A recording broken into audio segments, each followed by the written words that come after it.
You walk into St. Peter's Basilica and your jaw drops, like you're supposed to be amazed.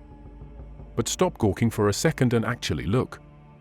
Dead center in that golden hurricane of Baroque insanity is the Cathedra Petri, the throne of St. Peter. That's what they call it.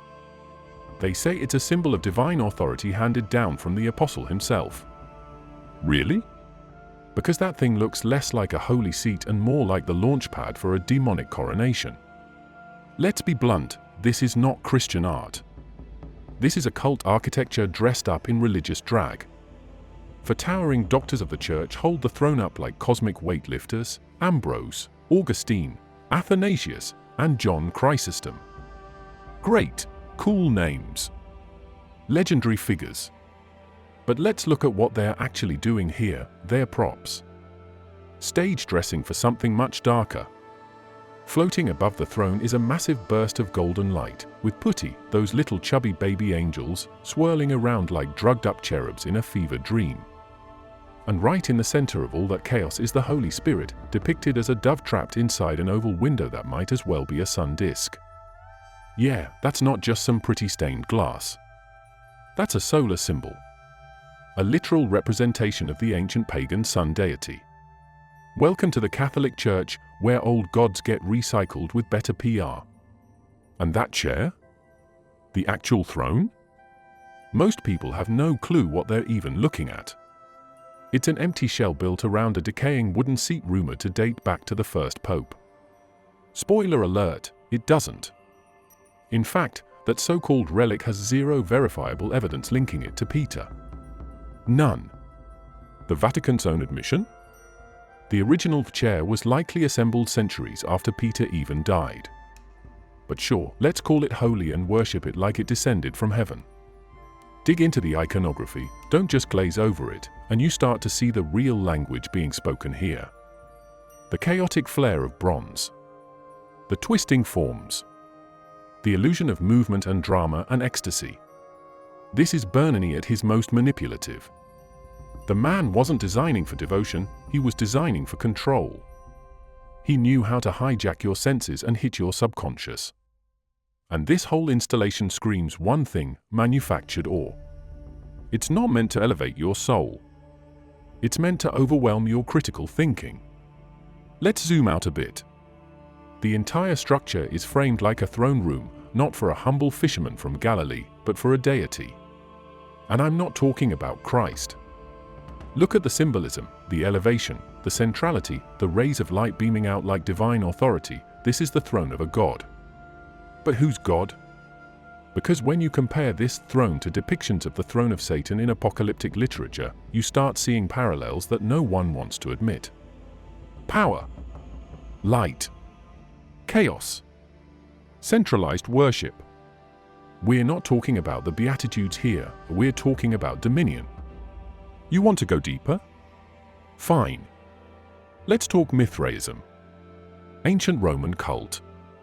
Initiation-based. Secretive. And guess what? Mithras had a seat of authority, too. A cosmic throne surrounded by zodiacal figures and light symbolism. The early church didn't destroy those cults, they absorbed them. Bernini didn't invent the aesthetic here. He recycled it. The throne in St. Peter's isn't just a pretty piece of art, it's a Frankenstein construct made from the bones of dead gods. And the church sits on it like it's the foundation of all truth. Now let's address the elephant in the basilica. Why call it the chair of Peter if Peter never sat on it? Why build a monstrous golden altar to an invisible legacy? Because this isn't about Peter. It never was. It's about cementing power. It's about crafting an icon so overwhelming, so theologically untouchable, that no one dares question the legitimacy of the institution behind it. Oh, you doubt the Pope's authority? How dare you? Don't you see the glory of the throne? That's the scam. The throne doesn't prove the truth of Peter's legacy, it's designed to silence dissent. And if you think I'm just blowing smoke, look at the history of papal power. Every time a pope speaks ex cathedra, from the chair, it's considered infallible. Yeah, that's right. That ridiculous oversized art piece justifies the idea that one man's words are literally above questioning. That's not spirituality. That's mind control. That's political theater with incense. And before some Vatican apologist jumps in with, but it's symbolic. Yeah, no kidding. Symbols matter. That's the point. Especially when they're this massive, this central, this loaded with unspoken meaning. You don't spend decades constructing something like this unless it serves a purpose beyond the decorative. And that purpose is clear: authority. Undeniable, untouchable, divine-sounding authority. Whether the source is actually divine or not doesn't matter, perception is the real weapon here.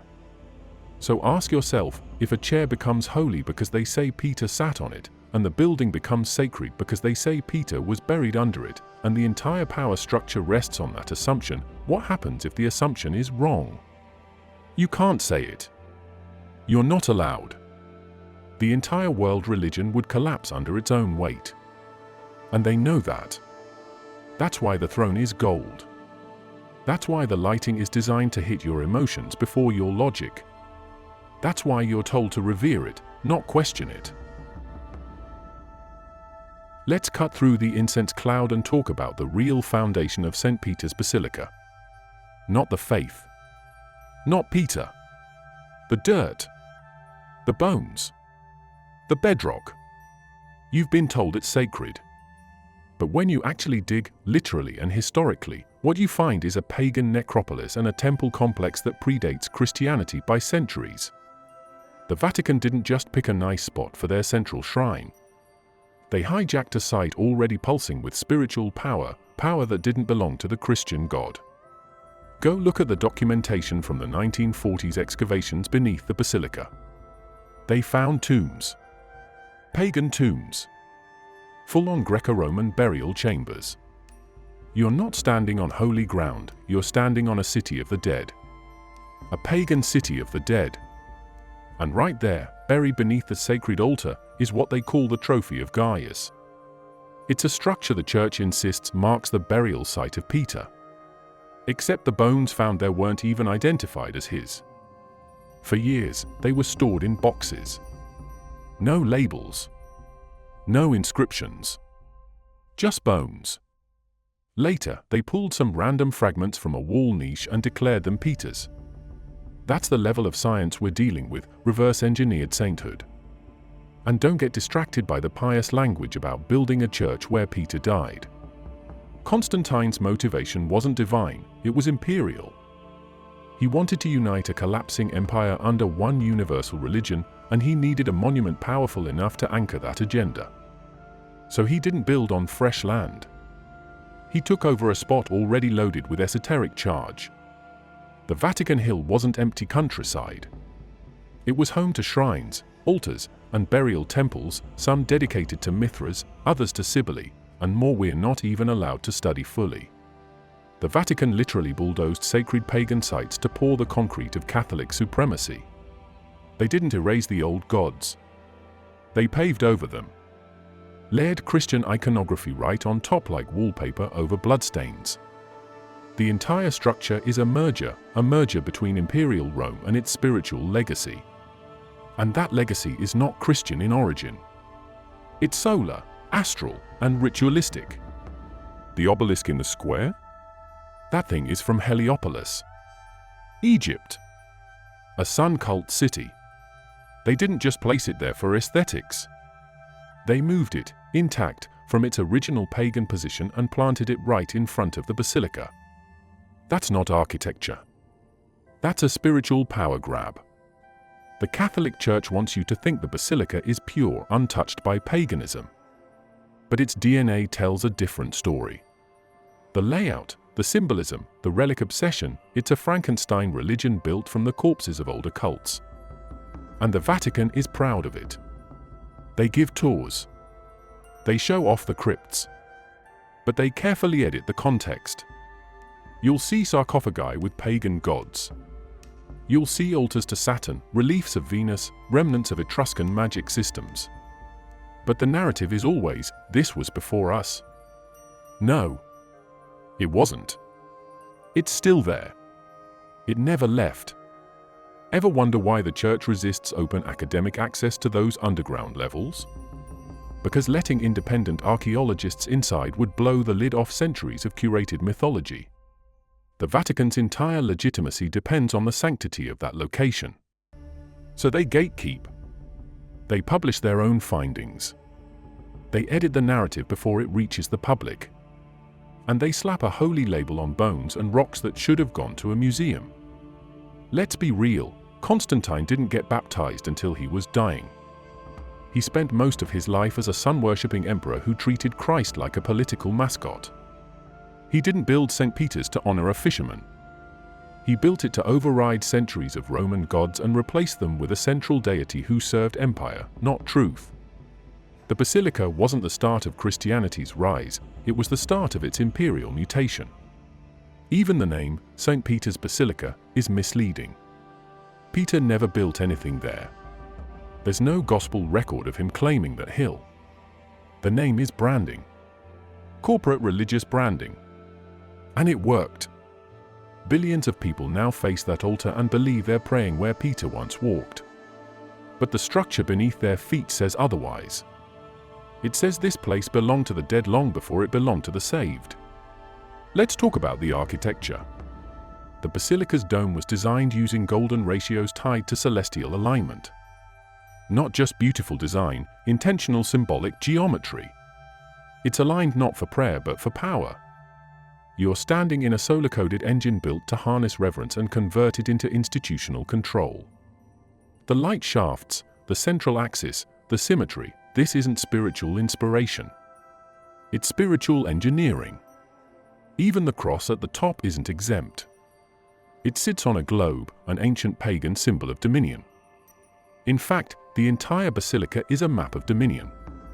Over minds. Over souls. Over time. It doesn't represent the triumph of Christianity. It represents the absorption of every powerful symbol from every defeated cult. That's not faith. That's assimilation. You think they'd build the most important church in the world on a neutral site? No. They chose a battlefield. A spiritual battlefield. Because the Vatican has never just been a church. It's always been a throne room.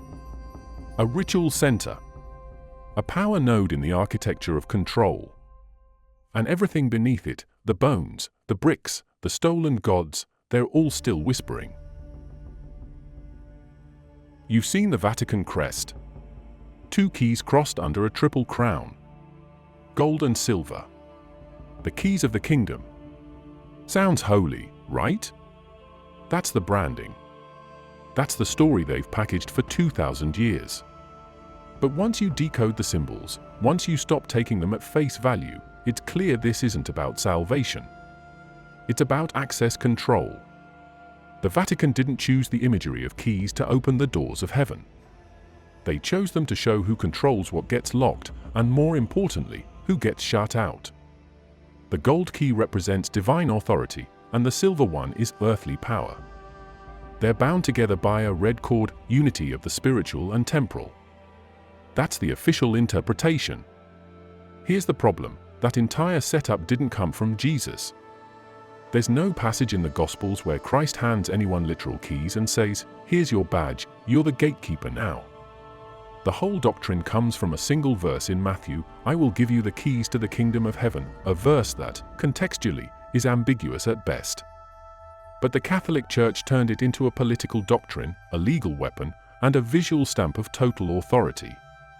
The imagery of dual keys goes way back before Christianity. You can trace it through Babylonian priesthoods, Mithraic orders, Roman cultic societies.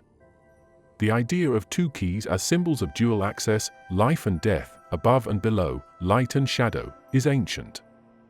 And the Vatican adopted it, rebranded it, and sold it as holy. But anyone with a background in esotericism knows exactly what it means, control over both realms. That's not theology. That's sorcery.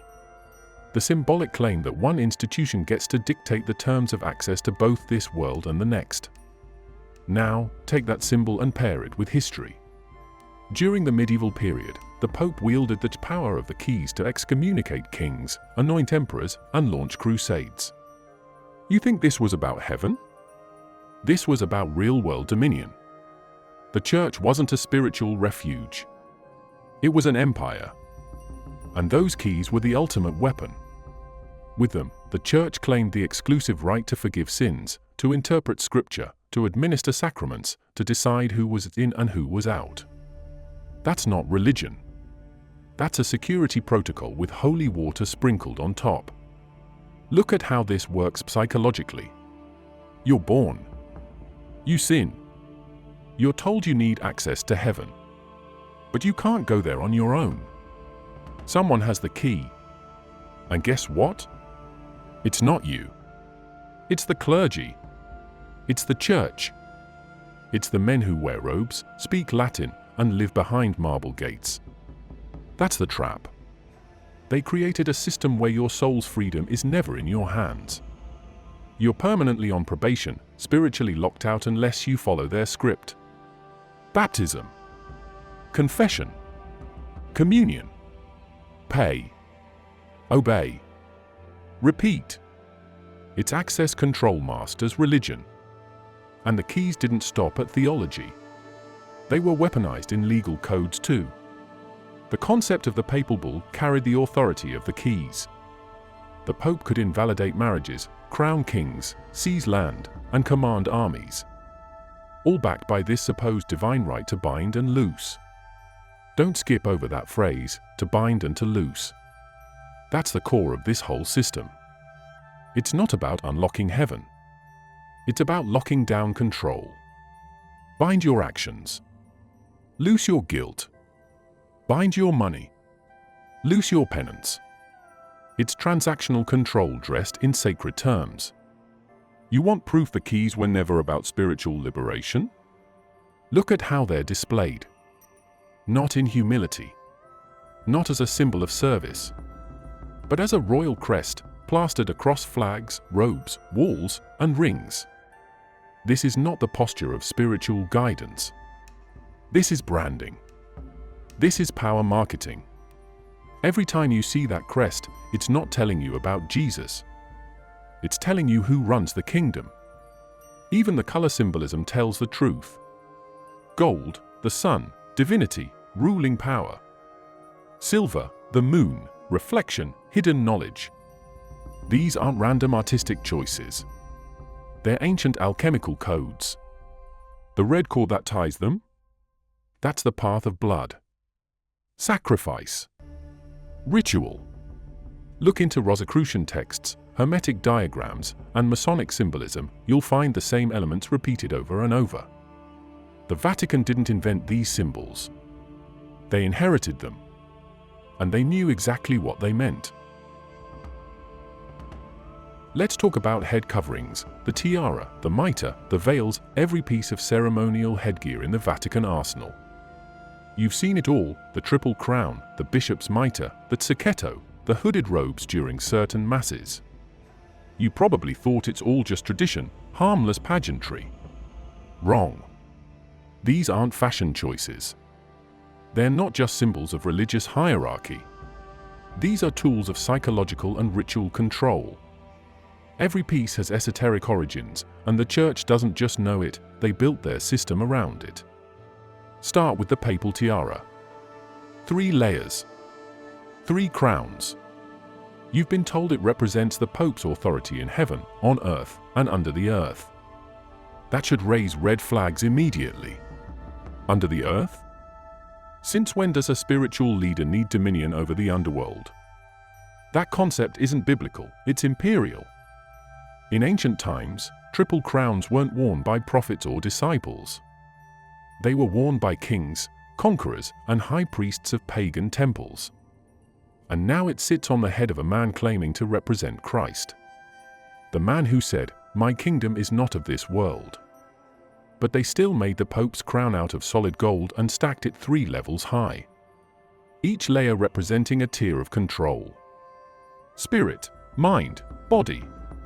Heaven, earth, hell. Doctrine, dogma, discipline. However you want to decode it, It's not humility. It's domination, top down, through and through.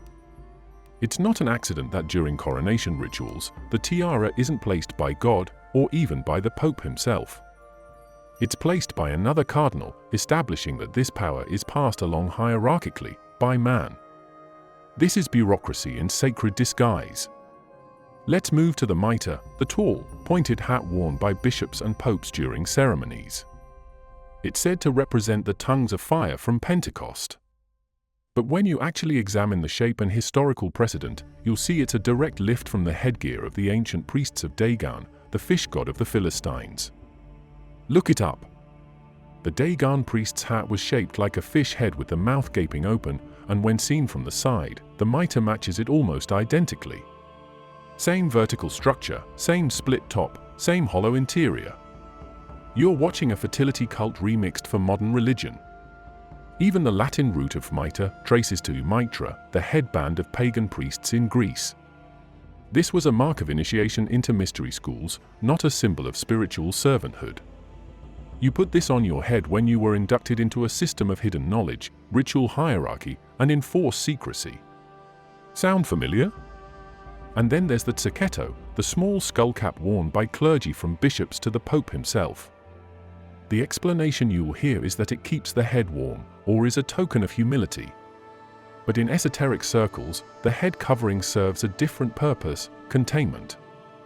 In ancient ritual magic, covering the crown chakra symbolized the sealing of spiritual energy, the restriction of divine transmission, and the redirection of willpower toward institutional channels. In other words, it disconnects the individual from universal energy and reconnects them to hierarchy. Don't brush this off as overinterpretation. The Vatican is the most symbolically calculated institution in modern history. Everything means something. Everything is precise. You think they just copied pagan headwear by coincidence? These are scholars, ritualists, Jesuits, master manipulators. They know exactly what every fold of every garment does psychologically to both the wearer and the observer. You walk into a cathedral and see a man wearing a fish hat, sitting under a golden dome, holding a scepter. You're not being led to God, you're being visually conditioned to obey. And the veil? Let's not pretend that's about modesty. When nuns or clergy veil themselves, it's part of an ancient archetype of cloaking power, of transforming the human into the symbol. Once the veil goes on, you're not supposed to see the individual. You're supposed to see the institution. The body disappears. The hierarchy speaks. That's how cults function. That's how initiatory religions always operated. The veil isn't humility. It's erasure. Erasure of identity, of independent will, of dissent. Even the materials used matter. Silk, gold thread, ivory, jewels. These garments are not made for poverty, they're crafted for spectacle, for elevation. Every piece of it reinforces the same thing: you are looking at someone closer to God than you. Someone who gets to speak for God, interpret God, mediate God. It's theater, yes, but it's theater with teeth. Because when you dress someone like a deity, people treat them like one. You think it's a coincidence that the Pope wears white while all his subordinates wear darker robes. It's a visual hierarchy. Light on top, obedience below. You think it's a coincidence bishops wear purple, the color of imperial Rome. Or that cardinals wear red, symbolizing blood and martyrdom, but also control, sacrifice, and ancient power in alchemical systems. There's nothing random here. This is not clothing. It's armor. It's programming. It's encoded messaging, reinforced over centuries, generation after generation, until no one remembers where the symbols came from, only that they feel sacred. And that's the goal, to make the feeling of authority so overwhelming, so untouchable, that nobody stops to ask why the men of God are dressed like the kings of Babylon. Let's deal with the so-called burial of the Apostle Peter, because it's one of the biggest institutional assumptions that the Vatican has used to build an entire empire of spiritual authority. You've heard the claim over and over that Peter, the rock of the church, was martyred in Rome, crucified upside down, and buried directly beneath the altar of St. Peter's Basilica. That claim is not just the basis for the church's location, it's the cornerstone of papal succession, apostolic continuity, and the infallibility myth. So how solid is the evidence? Spoiler, it's not solid. It's propaganda wrapped in marble. Start with the primary sources. There's no direct scriptural or eyewitness account that Peter ever made it to Rome. The New Testament doesn't place him there, and early Christian writings only mention it ambiguously, decades after his death. The earliest document that suggests Peter was in Rome is from around 150 AD, nearly a century after he supposedly died. That's not historical documentation. That's hearsay turned into dogma. Then there's the actual excavation. In the 1940s, under Pope Pius XII, the Vatican authorized a secret archaeological dig beneath the Basilica. And of course, they packaged it as a sacred mission. What they found was a necropolis filled with tombs from various centuries, many pagan. Then they pointed to one wall, known as the graffiti wall, which had the name Peter scrawled in Greek. That's the big smoking gun? A name on a wall in a city where Peter was a common name? That's supposed to justify 2,000 years of spiritual hierarchy? The bones? Let's talk about the bones. The Vatican announced in the 1960s that they had found the remains of St. Peter. But here's the detail they buried: the bones weren't even found in the original tomb. They were discovered in a box, wrapped in purple cloth with gold thread, in a different section of the necropolis. And they weren't even intact. They were fragmentary. Skull missing. Feet missing. Probably because he was crucified upside down, they say, because we just accept that as fact now. There's no physical proof of that claim, only tradition passed down and repeated until it became untouchable. Then came the carbon dating. Or rather, the refusal to allow proper independent carbon dating. Why? Because the Church doesn't want a scientific process contradicting its sacred narrative. Every test and every interpretation has been done internally, by hand-picked experts operating under direct Vatican oversight. This isn't investigation, it's damage control. Even the so-called Trophy of Gaius, the structure that supposedly marks Peter's grave, is questionable. The only reason it's called that is because of a fragment of a 2nd century text that refers to a monument to the apostles on Vatican Hill. Not a tomb. Not a body. A monument. In other words, symbolic, not literal. The rest was assumed by later clerics who had every political reason to anchor their authority to Peter being buried exactly there. Let's remember why this is also important to them.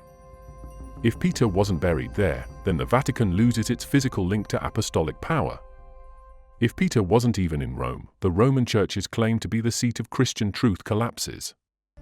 And if the Pope isn't the direct successor to Peter, then the entire hierarchy built on that idea becomes a farce. That's the scale of what's at stake. That's why they can't afford to admit any uncertainty. They can't allow open access to independent scholars. They can't entertain serious academic debate. The narrative has to stay airtight. Because if people start asking real questions about the bones under the basilica, they'll start asking questions about the gold above it too. The altar. The throne. The keys. The tiara. The robes. The rituals. It's all connected to this one foundational story, that Peter died there, was buried there, and passed on his authority through an unbroken line to the men who sit on that throne today. But when you take that narrative apart, piece by piece, what's left? A few bone fragments of unknown origin. A name scribbled on a wall. Centuries of repetition. That's the real foundation under the Vatican. Not divine certainty, strategic ambiguity, locked in by fear, tradition, and a refusal to let go of power. You think people would be outraged if the bones turned out to be someone else's? No. They'd be told it doesn't matter. That it's symbolic. That Peter is spiritually present. Because once the institution loses control of the literal, they retreat into metaphor. And metaphor is impossible to disprove. That's the game. Keep the narrative vague enough that it can't be directly challenged, but emotionally potent enough that no one wants to. Let's get into the uncomfortable truth about Paul, the man most Christians quote more than Jesus himself. And that's not an exaggeration. Go into any modern church, and you'll hear more about Paul's letters than the actual teachings of Christ. Why? Because Paul didn't just write letters. He rewrote the entire foundation of early Christianity. And the Vatican knows it. They built an entire theological structure on Paul, not because he was the most faithful disciple, but because he was the most institutionally useful.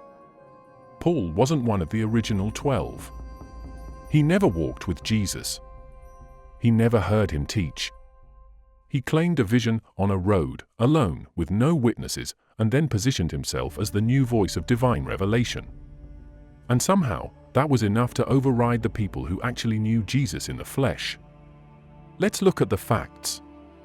Paul was a Pharisee, a Roman citizen, fluent in the legal and philosophical systems of both Jewish and imperial structures.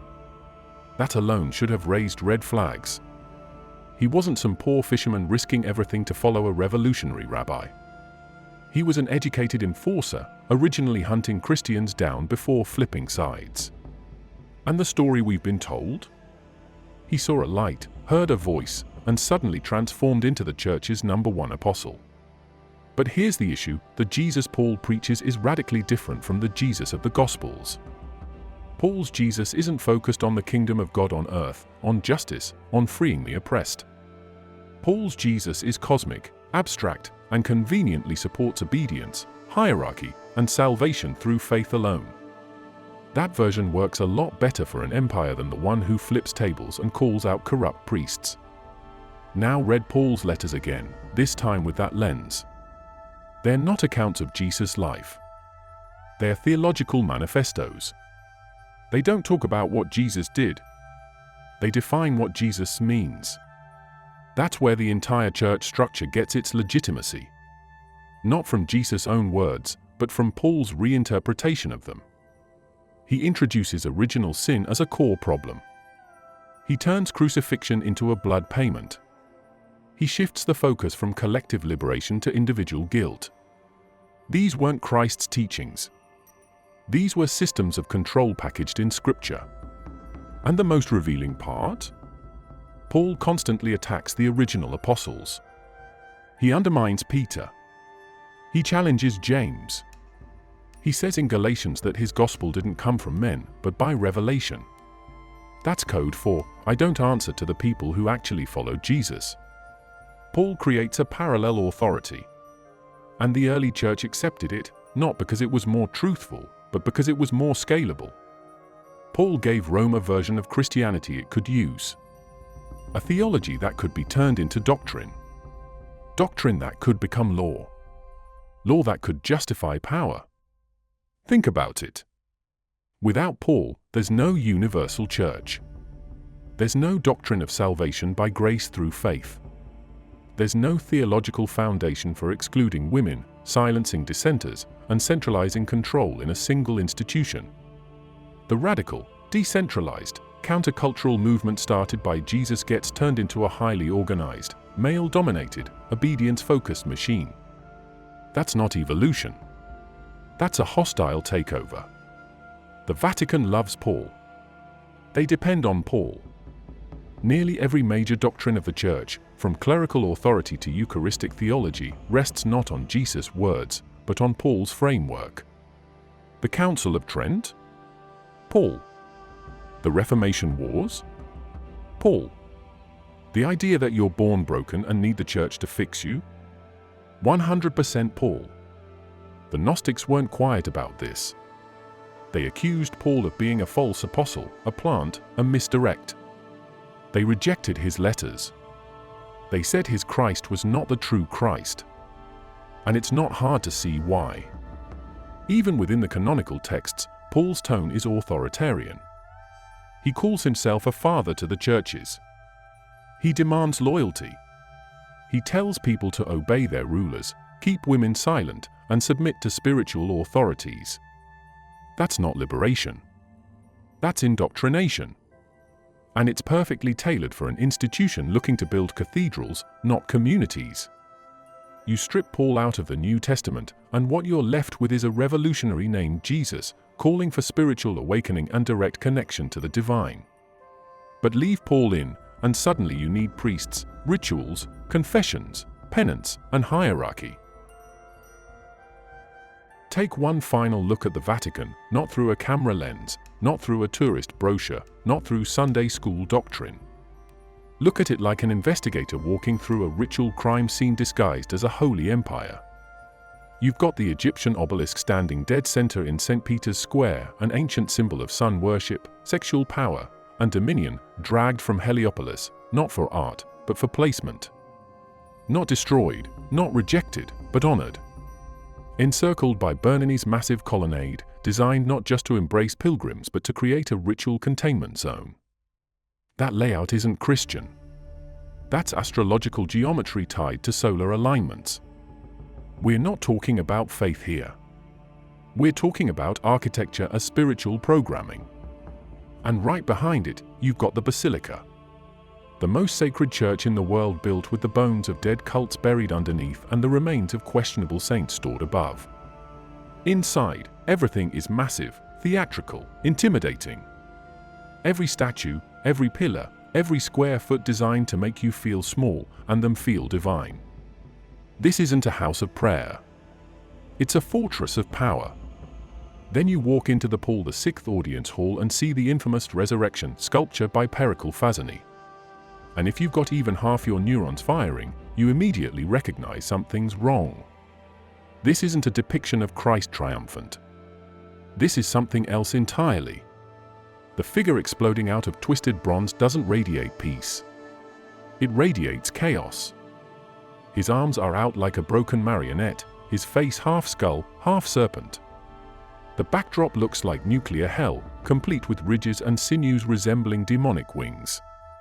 And yet this is where the Pope gives weekly addresses. Right in front of a sculpture that looks like it belongs in the throne room of a dark god. That's not an exaggeration. That's visual evidence. That's high-budget symbolism. Fazzani said the statue shows Christ rising from a nuclear crater in the Garden of Gethsemane. Nuclear crater? That's not Christian mythology. That's a twisted reinterpretation of death and rebirth using apocalyptic energy and technocratic imagery. And it gets worse. The hall itself, from aerial views, looks like a serpent's head. The windows are the eyes. The stage is the mouth. The scales are embedded in the ceiling. This is not hidden. This is overt. They made a building that worshippers sit in every week, shaped like a damn reptile. Why? Because they know people don't look up. They don't question sacred ground. They're too busy being obedient. But for those who actually observe, the message is loud and clear: you're not in the presence of divine love. You're inside the belly of a symbolic predator. This isn't isolated. The Vatican crest is loaded with esoteric geometry. The rituals they perform, the incense, the Latin chants, the robes, the processions, they don't trace back to Christ. They trace back to Rome, to Babylon, to Egypt. The Vatican didn't escape those systems. It absorbed them. And the final result is a spiritual machine so well designed that even its prisoners think they're free. You've been told the Vatican is the center of truth, the voice of God on earth, the seat of divine authority. But when you decode the symbols, follow the architecture, and trace the power, what you find is the exact opposite. This is not the throne of Peter. This is the throne of something much older, much darker, and much more calculated. The Vatican is the greatest spiritual illusion ever built, and billions are kneeling to a system that doesn't even pretend to hide the snake under the robe anymore. They just expect you to stay too blind to see it. And that's where I'll leave it. I want to say thank you. Really. You didn't have to be here, but you chose to stay. That means you're not asleep. You're not afraid to ask questions. You're not here for comfort, you're here for truth. And that matters more than anything. So wherever you are, thank you for watching. Stay sharp, stay awake, and I'll see you in the next one.